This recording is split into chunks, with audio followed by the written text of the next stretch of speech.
Hey guys, it's Erica Strother, Marois Community Specialist here at ICMI, and today I'm thrilled to be chatting with Karin Hurt of Let's Grow Leaders. Karin is actually going to be joining us this year at Long Beach for Contact Center Expo conference. She's leading one of our workshops there, and it's a really exciting time for Karin because she actually has a new book coming out next month. So really excited to learn more about that, get to know Karin a little bit better today. So Karin, thank you for joining us.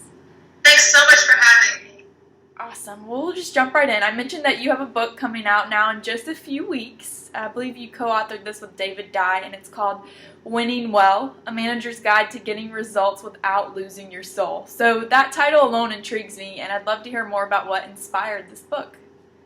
Yeah, so what we have found, I worked as an executive at Verizon for 20 years and spent a lot of time in call centers on all sides, including both in-source and outsource call centers. And what I found during that time is that the pressure to get results can be so intense. And it's not just in call centers, but it's in other industries as well, as I've learned as I've gone out and been out running a leadership company for the last couple of years. And David found the same thing with his work with thousands of managers around the country. And we find that when managers try to win at all costs, right, they're trying to move the needle, they're working as many hours as they can, they take shortcuts.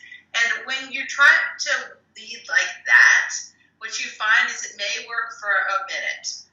You may move the needle a little bit, but in the long run, you have a huge toll on the organization and on the people inside it.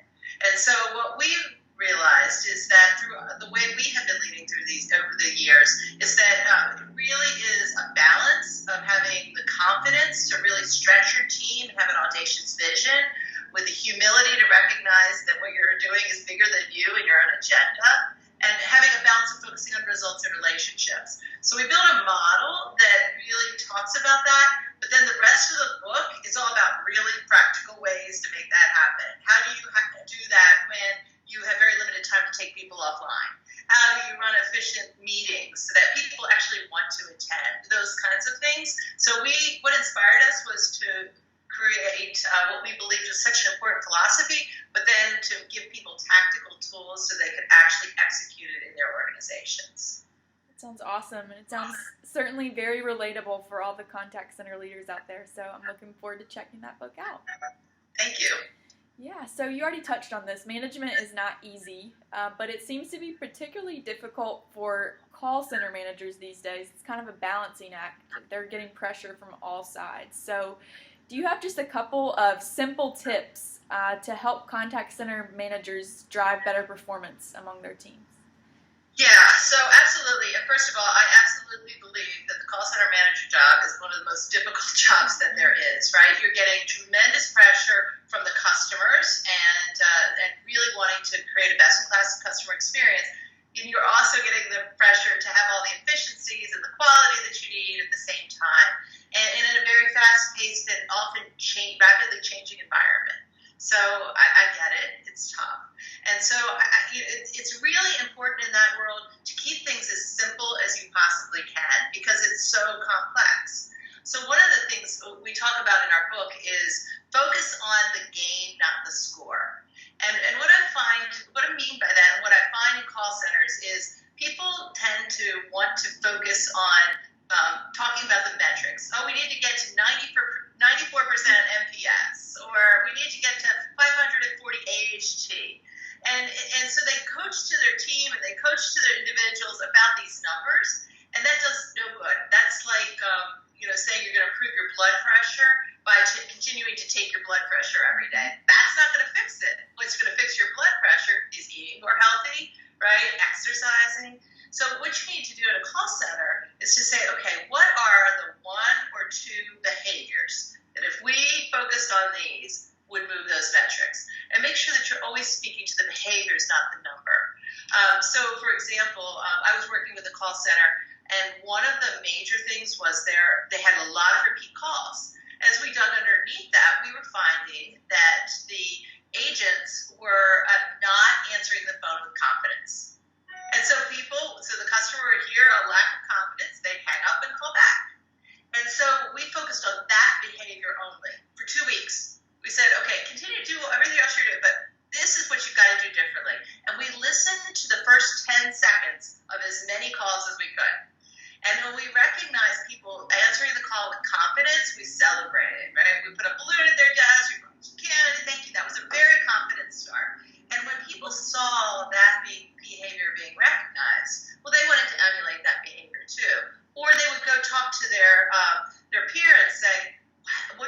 And what is the first sentence you say? How do you start the call?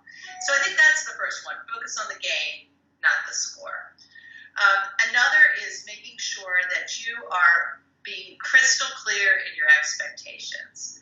And so that often, I think, is something that in the turmoil that is call centers, when you give somebody a task, it's easy to just try to delegate without really being very specific. So I need you to do this report by this day, and then set a follow-up appointment to know that it's happened. Because I think that's what often happens is people get distracted. Another we talk about is focusing on the MIT, the most important thing each day. Pick one thing that if you're not going to do anything else during that day, that is going to get accomplished. Because if you say, okay, no matter what, before the end of the day, I'm going to hold 5 coaching sessions. That's your most important thing for the day. I'm just making that up, and maybe the most important thing. So then, as everything, you start getting pulled in a million directions, and it's 4 o'clock, you say, all right, I still haven't done my MIT. And so you have to make sure you rearrange and get time for that. So those are a few that I think are particularly applicable. That's awesome advice. I love the MIT. I'm going to start using that myself. Good. So I want to talk for a minute about something that seems to be mystifying many managers, not just in the contact center, but everywhere. People seem to be mystified by the millennials in the workplace today. So interested to know, do you have any advice for coaching and developing millennials? Yeah, so it's interesting, and I laugh because I remember back when I was first starting my career, and I was a Gen Xer, and everybody was like, "Oh, those Gen Xers, they're impossible." So I think this happens with every generation, and so I would say the first is to recognize that the millennials are human beings just like you, right? And so if you really work to connect at a human level, understand what they do on the weekends, understand what's important to them in their life, and share a little bit about yourself and connect on a human level is the most important advice I have. I actually built a worksheet of things that you should know about every employee who works for you, and just little basic things. What do they do for fun? Are they married? Do they have children? Just little things, but just to make sure. And it's funny when I share that sheet with people, so many managers just shake their head and say, "I don't know any of this stuff." Right? So that's the first, but that's for any generation. Specific to millennials, I have found is that people are very interested in understanding why they're doing something. They don't want to be told just what to do, but they want to understand why. Well, you need to answer the call with a confident start, because when you don't, then you are already setting a seed of doubt in the customer's mind, and they're not going to trust anything you tell them past that. And so you just take the extra step to explain it, or to also connect to the bigger cause of what you're doing, right? So, for example, in the Verizon world, we always talked about, okay, so we need a great customer experience. All right, so that's great, sure. But people's cell phones are their lifeline, right? I mean, have you ever left your house and left your cell phone at home? It's the worst. Like that panicky feeling? Well, when somebody's phone isn't working, that's what's going on. And so it's not only are you fixing a phone, but what you're doing is really taking the stress out of someone's life, making it possible for them to make those important calls that they may need to make to their parent or a business call. And that is what you're really creating. And when you talk about it like that, it feels more important, because it is important. And I'd say no matter what you're selling or whatever your call center or servicing, right, if you are a call center that is taking people's medical claims and processing those, imagine how stressful it is to be making that phone call and have to worry about the logistics of your insurance when you're dealing with a medical, right? And so you link that conversation. And in our book, we have a number of exercises where you actually help you how to have that conversation, get your whole team talking about what matters most and what are the behaviors that are going to help to achieve those things for your customers. Awesome. I agree with you. I think it's interesting how people have become so obsessed with millennials and what they want. And a lot of the research we're seeing is that really employees across generations have the same needs and desires. So agree. I think just getting to know each individual person is so powerful. So, Yeah. awesome advice. So I want to talk for a minute about a word that's often seen as kind of dirty, and the word is change. It's definitely inevitable in the workplace, especially so in the customer service world where things continue to evolve. So what advice do you have to help managers help their teams better cope with change? Yeah, so the very first thing I would say is understand what your own reaction or response is typically to change. There's actually a change style indicator that I use with different companies where you can actually say, am I somebody who loves change or do I hate change? And you have that conversation with the team. And be honest with yourself about that, because if you are freaking out, it's going to ooze out and it's going to freak out your employees. And so if you know that this is something that does not come naturally to you, it's important that you don't hear something that's a change and immediately go try to communicate with your team, right? That you say, okay, let me process this. Let me get my thoughts together. What are the benefits here? What are the challenges? What am I worried about? Do I need more information before I can communicate this change? Do I need talk points? Do I need help, right, in positioning that? So I always say go slow to go fast when there's times of change. Often we say, we got to do something right now. Slow down, get your head straight, and then figure out your plan. So that's one thing. I would say the other is really over communicate. I always talk about communicating anything that is really important 5 times, 5 different ways. So, for example, so you're going to talk about it in a team meeting, then you're going to reinforce it in an email, then maybe you have your text distribution list where you're sharing little tidbits about it. Maybe you do something fun, like a little skit or song, which sometimes, some call centers like that kind of stuff. So figure out a way so that when if you don't feel like you are being almost obnoxious with how much you've communicated something important, you haven't gone far enough. And then I would say also make sure that you continue to check for understanding and ask people to repeat back what they think you've said or what they think you've asked them to do. Because often we say, does everybody understand? And everybody goes, yeah. And then they go off and they didn't get 3 or 4 of the main things you needed them to do. Yep, that's a great point. A lot of things get lost in translation. Yeah. So I want to talk for a minute. I know you have a lot of experience in building mentorship programs, and it's really interesting because it wasn't that long ago that jobs in the call center were kind of just seen as dead-end entry-level positions, but we're really seeing a lot of contact centers embrace the concept of career pathing, and certainly having mentors is an important part of that. So what advice do you have for developing a mentorship program in the contact center? So I would say the first thing is don't force it. Don't force matches. I have seen so many mentoring programs fail because people are basically drawing names out of a hat, matching people together and saying, all right, go. So I would say the first thing is you want to create a way for people to find someone who they naturally connect with. And then give them the tools and techniques and the space and the time to build on that. So I really believe very strongly that the best mentoring relationships are organic, but even organic mentoring relationships, they need tools. And so I often work with companies to help put together some toolkits that they can give to these mentoring relationships. So that's the first one.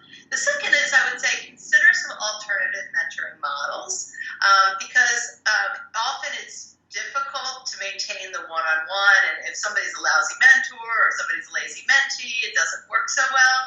So over my career, I have always, in any executive role I was in, I always held mentoring circles. And so what I would do is I would take a group of high potential employees that were at least 2 levels down and work with them for a period of time once a month. So they'd come together with me for a day. And we would work on their development plans. I would tell strategic stories of things that were going on. I'd bring in guest speakers, and then we'd debrief it. We would go on a field trip. Maybe we'd go to visit a contact center that wasn't their native contact center and see how things operated differently there. And debriefed it. We'd talk about maybe we'd build a recognition program, like we'd work on real work. And so the benefit of that, if you're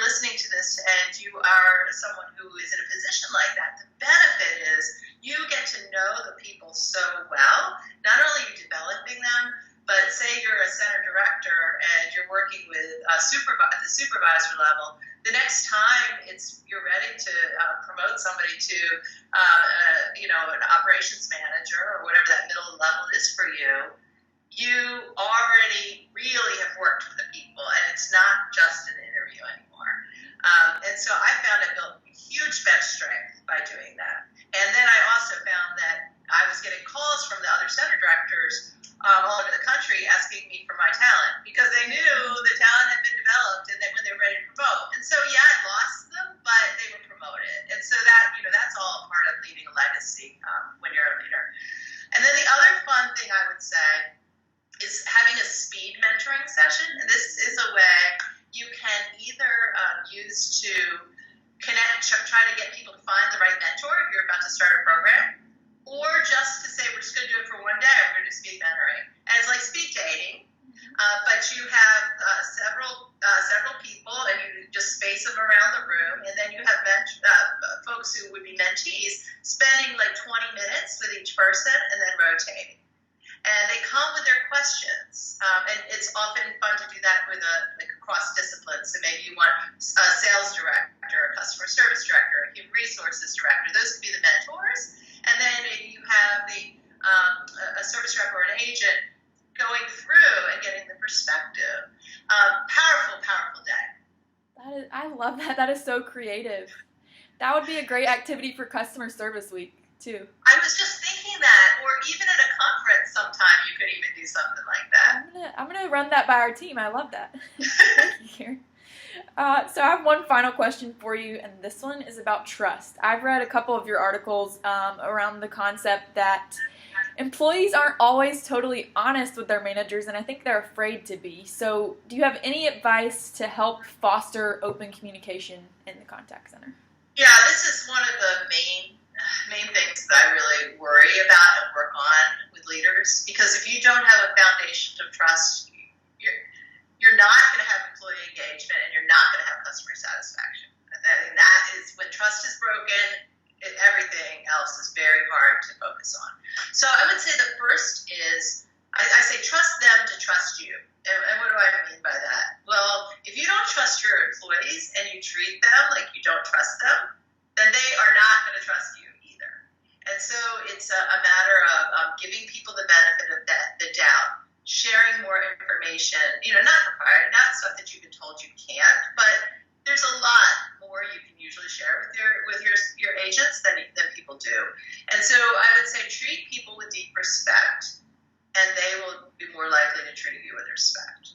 And part of that is being a little more vulnerable and open about what's happening and who you are as a human being. So that's the first, because then we're back to that connecting at a human level. The second is, what do you do when you get bad information? Like when somebody tells you bad news or somebody questions, do you freak out? Because once you've done that one time, then they're not going to do it again. So it's learning what your body language is saying when you're receiving bad news, and teaching your team how to share information with you. I have a model I call the Persuade model, which is, and that's in our book too, and it's also in my online course, where you just, it's a way you can communicate upwards so that your boss can hear it. And it's taught, so the P is for private. Make sure you're not doing it in front of your whole team, in front of the peers. Emotion is E, taking the emotion out of it, R, doing your research. So, it goes through like that. And, that's something I can actually send you the model if you'd be interested in sharing that with folks. That might be a nice takeaway for people. So, those things are all ways to develop trust. And then the last I would say is make sure you're doing what you say you're doing. Sometimes managers say, well, I have to serve my boss first, and I have to serve my peers. And if I don't do what I said for my employees, well, I can only do so much. And I would say make sure that you are prioritizing your commitments to your employees just as importantly as you're prioritizing your commitment to your boss. Because if you want them to consistently do what you're asking them to do, you need to consistently do what you said you would do. Mm-hmm. That's awesome advice. Please do share that model, because I would love to share that with our audience. I think that's valuable. Okay. Great. Well, Thank you so much, Karin. You've already got my wheels turning in just these few short minutes, so I am super excited for your session at Expo. I'm actually going to try to sit in on that one, so Wonderful. really looking forward to that. Before we go, really quickly, can you tell us how we can get a copy of your book that's coming out next month?